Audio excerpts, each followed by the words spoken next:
Good morning all of you and good morning respected sirs. હું આજે સાકાર group ટ્યુશનની daughter તરીકે નહીં પણ એક વિદ્યાર્થી તરીકે વાત રજૂ કરી રહી છું. પહેલા તો સાકાર ઇન્સ્ટિટ્યૂટના દરેક જે સર છે એ લોકો સાકાર ઇન્સ્ટિટ્યૂટ પ્રત્યે સમર્પિત રહ્યા છે. એ લોકોએ વિદ્યાર્થીઓને પણ પૂરો સપોર્ટ કર્યો છે. કોઈ પણ વિદ્યાર્થીને ક્યારે પણ તકલીફ નથી પડવા દીધી અને જો કોઈ પ્રોબ્લેમ હોય ને તો તરત સરે સોલ્યુશન લાવી આપ્યું છે. અને સાકાર ઇન્સ્ટિટ્યૂટના દરેક સર વિદ્યાર્થીઓ સાથે એટલા ફ્રેન્ડલી છે કે કોઈ પણ વિદ્યાર્થી હોય એકદમ ફ્રેન્ડલી સર સાથે ડિસ્કસ કોઈ પણ વાત કરી શકે છે. સો sir thank you so much અમારા વ્યક્તિગત ઘડતર માટે, શૈક્ષણિક ઘડતર માટે તમે જે સમર્પણ આપ્યું છે એના માટે થેન્ક યુ વેરી મચ. હું હવે પૂછું કે અહીંયા ધોરણ 7 કે એના પહેલાથી કેટલા વિદ્યાર્થીઓ ભણી રહ્યા છે? જરા સરખો તુજો કર. પડી નહીં જાય જંક્શનમાં ના અમુક નથી આવ્યા હાલ. તો જે પ્રાઇમરી થી ભણે છે એ લોકોને ખબર હશે કે પ્રાઇમરીનો બેઝ પાકો કરવા માટે અમે લોકો જેની જોડે ભણ્યા છે એમાં મિત્તલ ટીચર, પ્રિયંકા ટીચર અને અમી ટીચર એ દ્વારા અમારો બેઝ બહુ જ સારી રીતે પાકો કર્યો છે. અને ધેન 7મા ધોરણમાં મેથ્સ ભાવિક સર લેતા હતા. તો એ મેથ્સનો બેઝ એટલો ક્લિયરલી પાકો થયો છે કે હાલ પણ હું એકાઉન્ટ સ્ટેટ ભણું છું ને એમાં બી મને મેથ્સના કારણે બહુ જ સારી મદદ મળી રહે છે. 8મું ધોરણ તો બધાને કોરોનામાં ગયું પણ તો બી વચ્ચે 2 મહિના ભણ્યા હતા. એ વખતે કુલદીપ સરના લેક્ચર આવતા હતા અને ઇંગ્લિશ અમી ટીચરે લેતા હતા. તો અમી ટીચરે ઇંગ્લિશમાં સારો એવો બેઝ મજબૂત કર્યો છે.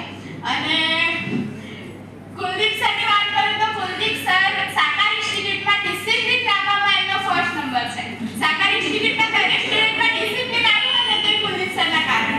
કેટલા લોકોએ કુલદીપ સરના હાથેથી સ્કેલ ખાધેલી છે?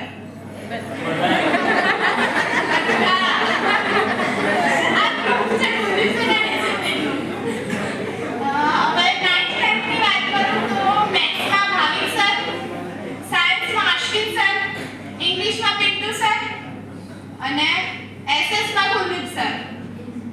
મેથ્સની વાત કરું તો મેથ્સમાં ભાવિક સરે જે રીતે ભણાયા છે હું એમ કહી શકું કે ભાવિક સર મેથ્સના કિંગ છે. કેટલા લોકો અગ્રી કરે છે? રીત નંબર 1, રીત નંબર 2 કરીને રીતની આખી નોટ બનાવડાવી અને છેલ્લે કીધું કે આખી ચોપડી ભણી કાઢો, ચોપડીની બહાર કશું જ નહીં પૂછાય. અને એવું થયું કે નહીં એક્ઝામમાં? So ભાવિક સરના કારણે મારા મેથ્સમાં બોર્ડની એક્ઝામમાં 80 માંથી 79 માર્ક્સ આવ્યા હતા. અને હાલ પણ એ મેથ્સનો પાયો મને એટલો પાકો પડે છે કે એકાઉન્ટ સ્ટેટમાં સારી એવી મદદ મળી રહે છે. હવે કુલદીપ સરની વાત કરું તો કુલદીપ સર એસએસના કિંગ કહેવાય. હિસ્ટ્રી ખરેખર મને એસએસ ભણવું નતું ગમતું પણ કુલદીપ સર ભણાવે ને એ ક્લાસમાં યાદ રહી જતું હતું ને એ જ હું પેપરમાં લખીને આવી હતી. કુલદીપ સરે જે ભણાવ્યું એ જ પેપરમાં લખ્યું ને એ જ યાદ રહ્યું એટલે જ એસએસમાં મારા થોડા સારા માર્ક આવ્યા હતા ને એટલે મારા એસએસમાં આટલા સારા માર્ક ના આવ્યા. એટલે કુલદીપ સરનો બહુ જ સપોર્ટ રહ્યો છે. અને થોડીક વાત કરું તો કુલદીપ સર મને ટોન્ટ મારે છે આવાથી.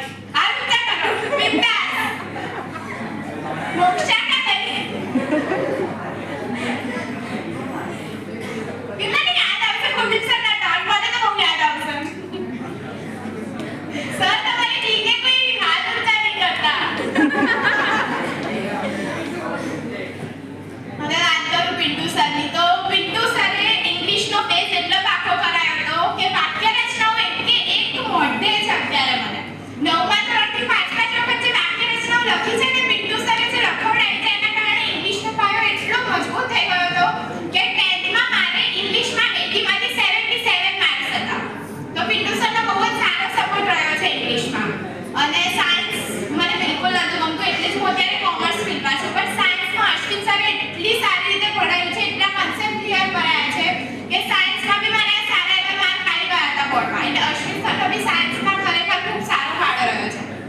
હવે 11th 12thની વાત કરું તો એકાઉન્ટ સ્ટેટમાં હાર્દિક સર, બીએમાં દેવલ સર, ઇંગ્લિશમાં પિન્ટુ સર અને ઇકોનોમિક્સમાં Kuldeep sir. Account state, BA અને ઇકો આ બધા સબ્જેક્ટ્સ અમારા માટે નવા હતા. હાર્દિક સરે પહેલેથી એકાઉન્ટ સ્ટેટનો બેઝ એટલો ક્લિયર કરાયો, એટલો કોન્સેપ્ટ ક્લિયર કર્યો કે આગળ જતા અમને હવે એકાઉન્ટ સ્ટેટમાં ક્યારેય કોઈ તકલીફ નહીં પડે. જ્યારે પણ સપોર્ટ જોઈએ હાર્દિક સર ઓલવેઝ રેડી હોય. હાર્દિક સરે એક ડાઉટ ક્લિયર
છે પણ ખરેખર મોદિક સરે એટલી સારી